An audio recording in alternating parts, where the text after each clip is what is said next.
Safe society संस्थान एवं Radisson Blu के संयुक्त तत्वावधान में एक दिवसीय क्षमतावर्धन प्रशिक्षण कार्यक्रम। रिपोर्टर गोरखपुर बीपी मिश्र। सेफ सोसाइटी संस्थान एवं रेडिसन ब्लू के संयुक्त तत्वावधान में रविवार को एक दिवसीय क्षमतावर्धन कार्यक्रम का आयोजन किया गया। इस कार्यक्रम में नवगठित 7 जिले गोरखपुर, महराजगंज, बस्ती, संत कबीर नगर, देवरिया, सिद्धार्थनगर एवं कुशीनगर के बाल कल्याण समिति और किशोर न्याय बोर्ड के सदस्यों ने सहभाग किया। सेफ सोसाइटी संस्थान के एक दिवसीय क्षमतावर्धन कार्यक्रम में मुख्य अतिथि सत्यानंद उपाध्याय, अतिरिक्त सहायक आयुक्त गोरखपुर अजय कांत सैनी, अपर आयुक्त प्रशासन गोरखपुर राहुल कुमार सिंह, प्रधान दंडाधिकारी किशोर न्याय board Gorakhpur Sarvjeet Singh, DPO Gorakhpur Dhruvchandra Tripathi, DPO Maharajganj Krishnakant Yadav, सहायक श्रम आयुक्त गोरखपुर एवं सेफ सोसाइटी के बच्चों द्वारा दीप प्रज्वलन करके कार्यक्रम का आरंभ किया गया। इसके साथ ही सेफ सोसाइटी के बच्चों द्वारा स्वागत गान पर नृत्य प्रदर्शित करके कार्यक्रम में उपस्थित अतिथियों का मन मोह लिया। उसके पश्चात विशिष्ट अतिथि अजय कांत सैनी, अपर आयुक्त गोरखपुर ने सेफ सोसाइटी की सराहना करते हुए बताया कि इस प्रशिक्षण कार्यक्रम से बाल कल्याण समिति और किशोर न्याय बोर्ड की कार्यप्रणाली बेहतर होगी। कार्यक्रम में विशिष्ट प्रशिक्षक प्रोफेसर एन तिवारी, विशेषज्ञ बाल संरक्षण एवं अधिकार गोरखपुर अधिवक्ता हसन अहमद जैदी, पूर्व अध्यक्ष बाल कल्याण समिति प्रयागराज अमित वर्मा, पूर्व बाल कल्याण समिति सदस्य महराजगंज श्री राधेश्याम गुप्ता, श्रम प्रवर्तन अधिकारी गोरखपुर सर्वजीत सिंह, डीपीओ गोरखपुर विनोद तिवारी, पूर्व अध्यक्ष व प्रभारी बाल कल्याण समिति महराजगंज व देवरिया ने विभिन्न विषयों पर अपना उद्बोधन देकर प्रतिभागियों को लाभान्वित किया। इसके साथ साथ Radisson Blu 3 pillars people community environment के अंतर्गत कई प्रकार की सामाजिक गतिविधियों में सहयोग करता रहा। सेफ सोसाइटी संस्थान बाल संरक्षण अधिकार एवं महिला सशक्तिकरण के क्षेत्र में पिछले 15 वर्षों से कार्य कर रही है। यह संस्था वंचित एवं पिछड़े बच्चों को अनौपचारिक शिक्षा, विभिन्न सरकारी योजनाओं से जोड़ना एवं आज बेस्ट प्रक्रिया के माध्यम से मनोवैज्ञानिक ट्रॉमा को दूर कर रही है तथा सेफ्टी नेट के माध्यम से गायब हो चुके बच्चों को अपने परिवारों से पुनः एकीकरण करा रही है। झुग्गी झोपड़ी एवं मलिन बस्तियों में रह रहे परिवारों को आजीविका का हेतु विभिन्न सहयोग प्रदान करती रहती है।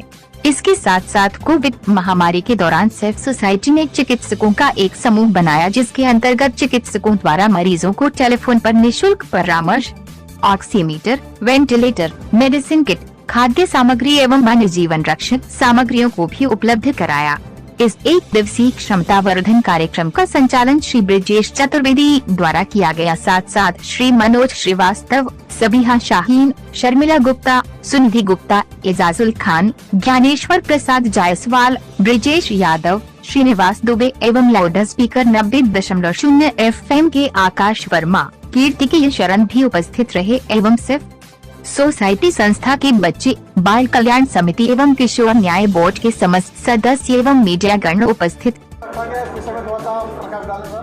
ये कार्यक्रम हमारे जनपद में जो स्वैच्छिक संगठन सेफ सोसाइटी के माध्यम से आज आयोजित किया गया है। इस कार्यक्रम का उद्देश्य ये है कि चूँकि आप सभी लोगों को पता है कि सभी जनपदों में भी नई कमेटी का गठन हुआ है, नए सदस्य CWC के अध्यक्ष या फिर जे बोर्ड का सदस्य चुन करके आए हुए हैं, तो उनको सेंसिटाइज करने के लिए और उनकी भूमिका, उनके कार्यों के दायित्वों के संबंध में एक ये आज का एक दिवसीय कार्यशाला सेफ सोसाइटी के माध्यम से आयोजित किया गया है। और इसमें हमें खुशी है देख करके कि बहुत से लोग, सभी लोग पार्टिसिपेट भी किए हैं। तो ये बहुत ही फ्रूटफुल रहेगा।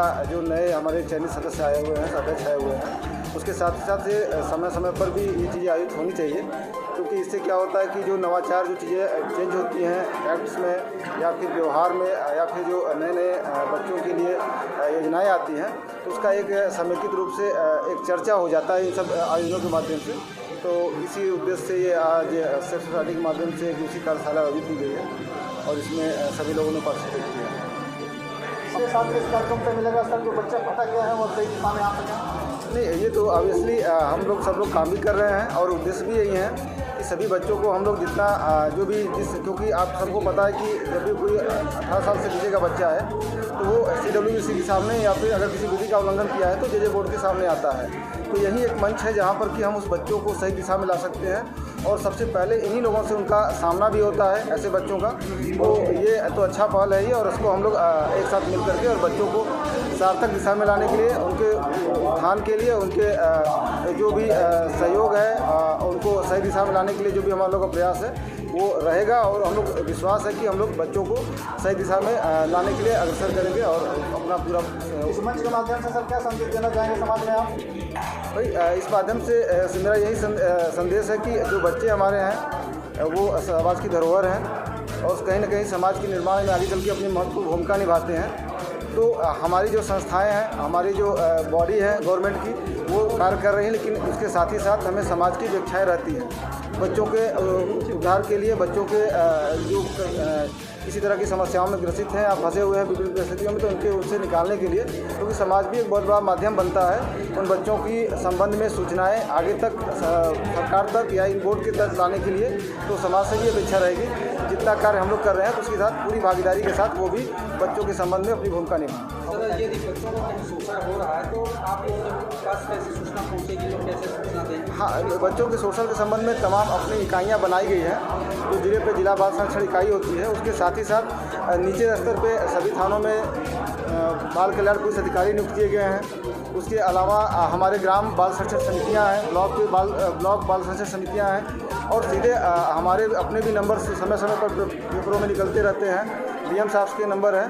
तो तमाम माध्यम में किसी भी स्तर से वो सूचना दे सकते हैं। सर, ऑफिशियल तौर पर उसको बताया जा सके नहीं, हाँ, नहीं ऐसे देखिए, चाइल्ड लाइन की जहाँ तक बात है वो भी गवर्नमेंट की एक बॉडी है, वो गवर्नमेंट के ही थ्रू स्पेशल बच्चों के लिए नंबर 1098 जारी किए गए हैं। इसके अलावा विभाग ने महिलाओं के लिए और बच्चों के लिए 181 भी जारी किया गया था, वो नंबर्स हैं। और उसके अलावा जनपद स्तर पे हमारे और जो जनपद स्तरीय अधिकारी हैं उनके भी नंबर वेबसाइट पे समय समय पर पेपरों में आते रहते हैं। तो कोई भी माध्यम है। उसके अलावा हम लोग का कार्यालय कलेक्ट्रेट में बाल कल्याण समिति के नंबर्स भी है, जल्दी हम लोग नए सदस्यों का डिस्प्ले कर देंगे। तो तमाम नंबर्स हैं और तमाम प्रतिष्ठान है, कहीं भी जाकर के लोग उसको सूचित कर सकते हैं। सिविल सोसाइटी ने समाज को बेहतर बनाने की ट्रेनिंग का ही प्रोग्राम रखा है, तो क्या हम ये उम्मीद करें कि आगे जो बहुत सारी इस तरीके से क्या प्रशासन इस तरह की ट्रेनिंग हाँ इसके लोगों को भी प्रोवाइड करेगी जिससे कि वो इसमें आ सकें? इसके लिए जब अभी चूँकि इनकी पहल पहले हो गई और अच्छा पहल था तो गवर्नमेंट ने इसको स्वीकारा भी, और विभाग का भी निर्देश था कि इसमें लोग पार्टिसिपेट करें। इसके अलावा विभाग भी अपने स्तर पे इन सभी जितने भी नए रिक्रूट आए हुए हैं सदस्य और अध्यक्षगण, सबके ट्रेनिंग का प्रोग्राम शेड्यूल किया जा रहा है और जल्दी इनकी विभागीय स्तर पर भी ट्रेनिंग कराई जाएगी। क्या सर, जो शहर के जो अच्छे NGO के लोग हैं या फिर जो NGO के लोग हैं, ये शासन का मैटर है, पॉलिसी लेवल का है, पॉलिसी हाँ वो गवर्नमेंट